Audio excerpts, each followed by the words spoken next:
Tandis que l'Algérie nouvelle connaît des difficultés internes et externes qui ont parfois des répercussions regrettables sur ses relations avec la France, écoutez ce proviseur algérien. Le lycée Amara Rachid dispense un enseignement franco-arabo-islamique. Les disciplines françaises sont celles qui sont enseignées dans tous les établissements secondaires. Ali, Djilali, Djilali. Libre,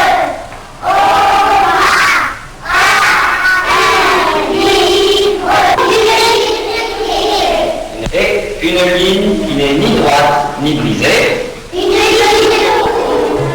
Des bords de la Méditerranée jusqu'aux confins du Sahara, le régime du primaire est le même.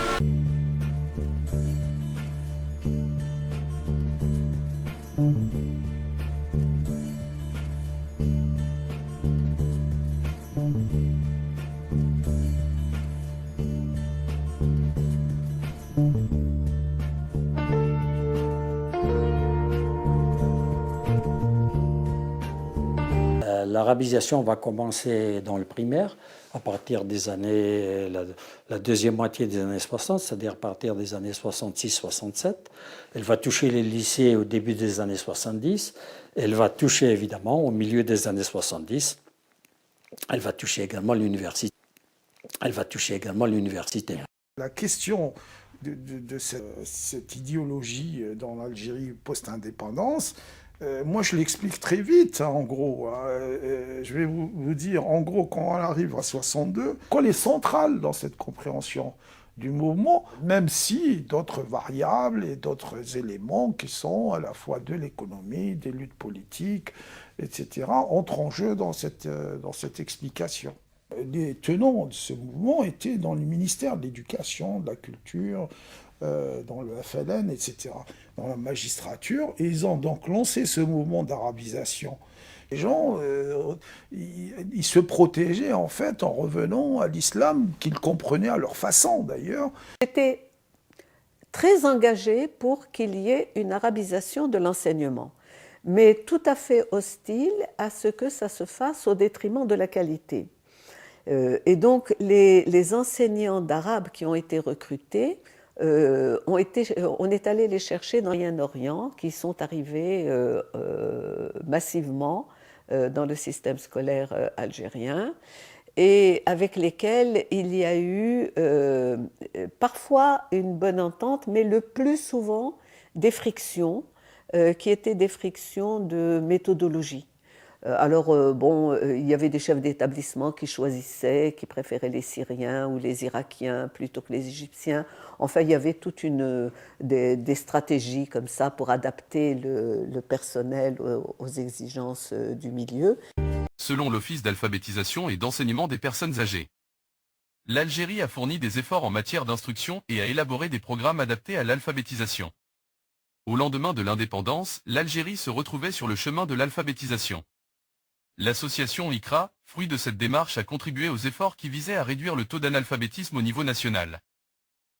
Des milliers d'apprenants étaient inscrits aux cours d'alphabétisation, particulièrement les personnes du 2e et 3e âge. Elles suivaient des cours d'alphabétisation aussi bien dans les zones rurales que dans les grandes villes.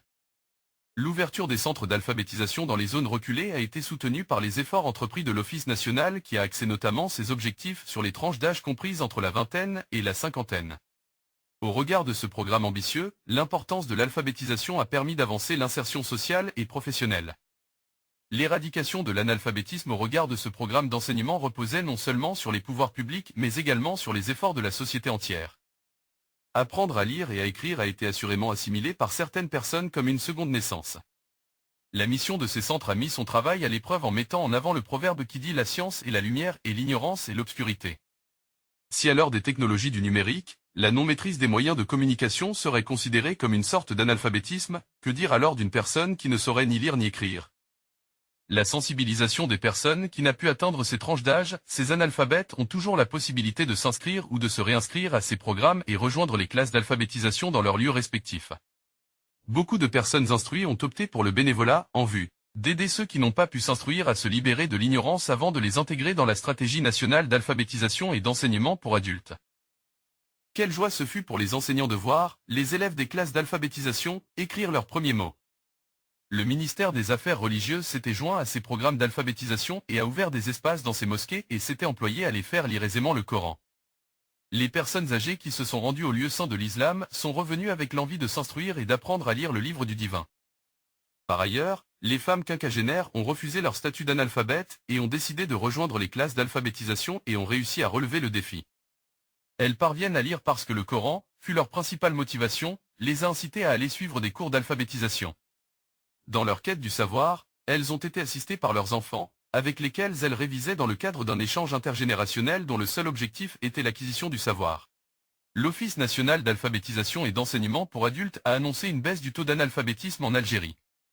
Elle a atteint 18% à la fin de l'année scolaire 2012 à 2013 contre 22% en 2008, considérant que cette baisse a été possible grâce aux énormes efforts déployés en matière d'alphabétisation en Algérie où le taux d'alphabétisme était de 85% à la veille de l'indépendance 1962.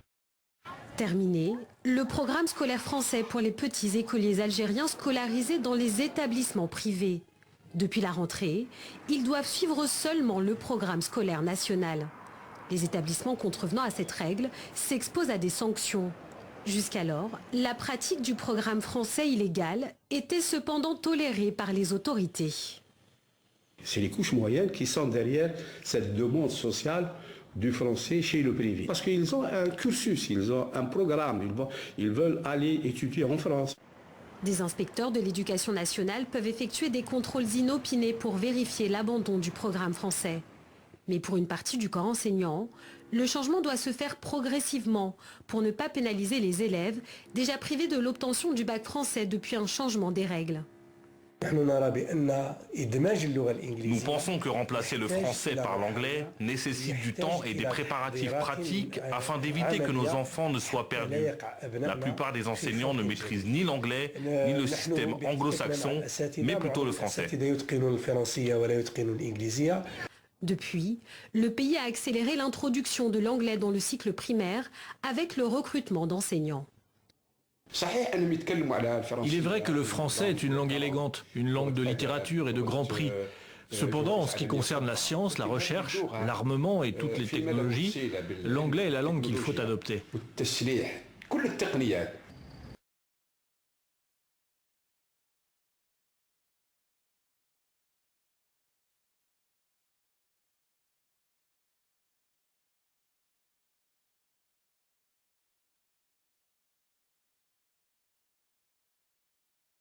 Selon l'Office d'alphabétisation et d'enseignement des personnes âgées. L'Algérie a fourni des efforts en matière d'instruction et a élaboré des programmes adaptés à l'alphabétisation. Au lendemain de l'indépendance, l'Algérie se retrouvait sur le chemin de l'alphabétisation. L'association ICRA, fruit de cette démarche, a contribué aux efforts qui visaient à réduire le taux d'analphabétisme au niveau national. Des milliers d'apprenants étaient inscrits aux cours d'alphabétisation, particulièrement les personnes du 2e et 3e âge. Elles suivaient des cours d'alphabétisation aussi bien dans les zones rurales que dans les grandes villes. L'ouverture des centres d'alphabétisation dans les zones reculées a été soutenue par les efforts entrepris de l'Office national qui a axé notamment ses objectifs sur les tranches d'âge comprises entre la vingtaine et la cinquantaine. Au regard de ce programme ambitieux, l'importance de l'alphabétisation a permis d'avancer l'insertion sociale et professionnelle. L'éradication de l'analphabétisme au regard de ce programme d'enseignement reposait non seulement sur les pouvoirs publics mais également sur les efforts de la société entière. Apprendre à lire et à écrire a été assurément assimilé par certaines personnes comme une seconde naissance. La mission de ces centres a mis son travail à l'épreuve en mettant en avant le proverbe qui dit « La science est la lumière et l'ignorance est l'obscurité ». Si à l'heure des technologies du numérique, la non-maîtrise des moyens de communication serait considérée comme une sorte d'analphabétisme, que dire alors d'une personne qui ne saurait ni lire ni écrire? La sensibilisation des personnes qui n'a pu atteindre ces tranches d'âge, ces analphabètes ont toujours la possibilité de s'inscrire ou de se réinscrire à ces programmes et rejoindre les classes d'alphabétisation dans leurs lieux respectifs. Beaucoup de personnes instruites ont opté pour le bénévolat, en vue d'aider ceux qui n'ont pas pu s'instruire à se libérer de l'ignorance avant de les intégrer dans la stratégie nationale d'alphabétisation et d'enseignement pour adultes. Quelle joie ce fut pour les enseignants de voir les élèves des classes d'alphabétisation écrire leurs premiers mots.